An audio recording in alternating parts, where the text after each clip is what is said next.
Allahu Akbar, Allahu Akbar, Allahu Akbar, Allahu Akbar. La ilahe illallah, Allahu Akbar, Wallahu Akbar, walillahil hamd. اللہ تبارک و تعالی کا کرم و فضل ہے کہ جس کے کرم و فضل سے ہمیں عید الاضحیٰ کا بابرکت دن نصیب ہوا۔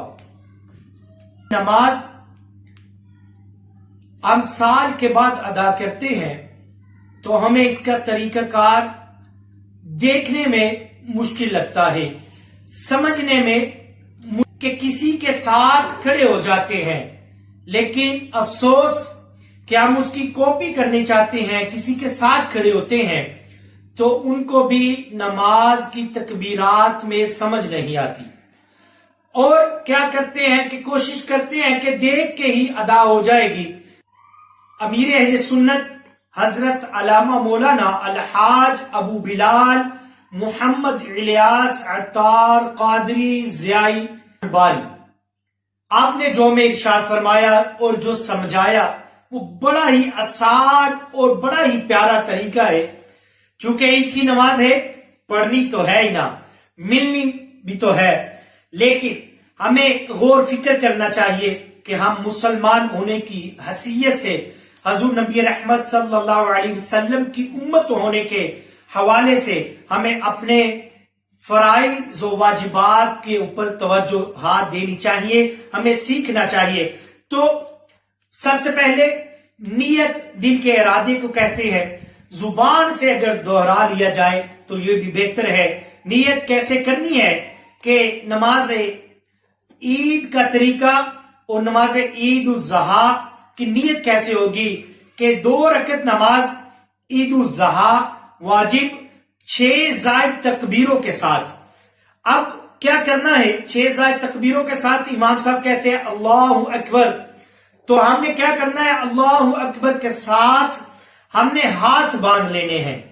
اللہ اکبر جب کہا جائے گا ساتھ ہی ہم نے ثنا پڑھنی ہے، تعوذ اور تسمیہ یعنی بسم اللہ شریف پڑھ کے ہم خاموش ہوں گے۔ اتنے میں امام صاحب ایک اور تکبیر پڑھیں گے، وہ کہیں گے اللہ اکبر، تو ہمیں ہاتھ کانوں کی لو کے ساتھ لے جا کر سیدھے یوں چھوڑ دینے ہیں۔ پھر امام صاحب کہیں گے اللہ اکبر، پھر ہمیں ہاتھ اوپر کانوں تک لے جانے ہیں، پھر چھوڑ دینے ہیں۔ وہ پھر کہیں گے اللہ اکبر، پھر ہمیں ہاتھ کانوں کی لو کے ساتھ لگانے ہیں، مس کرنے ہیں، ٹچ کرنے ہیں، پھر ہم نے ہاتھ باندھ لینے ہیں۔ پھر ہم الحمدللہ سورہ فاتحہ پڑھیں گے اور ساتھ ہی کوئی دوسری سورت ملا کر قاری صاحب امام صاحب پڑھیں گے، تو پھر کیا ہوگا؟ اللہ اکبر کہا جائے گا، پھر ہم رکوع میں شامل ہو جائیں گے، پھر رکوع، سجود اور پھر کھڑے ہو جائیں گے۔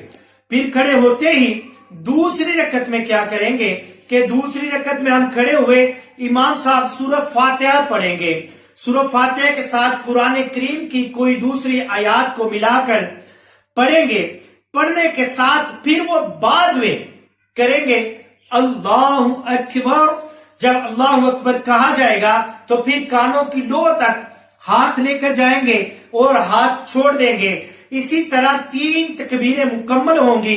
پھر ہم نے رکوع کرنا ہے، رکوع کے بعد سجود کرنا ہے، سجود کے بعد اتحیات پر بیٹھ کر ہمیں اتحیات مکمل کر کر سلام پھیرنا ہے۔